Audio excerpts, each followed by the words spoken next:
Hello everyone, welcome back to another video. Today I will show you how to check TikTok favorites.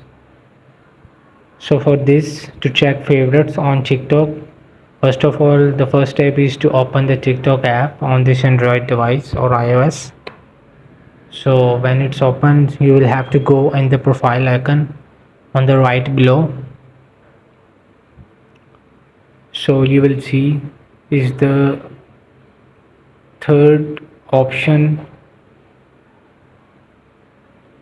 The third option you will open, and here is your favorites videos. It will show when you some video of favorite, click to favorite button. So in the profile you will have to see the favorites videos.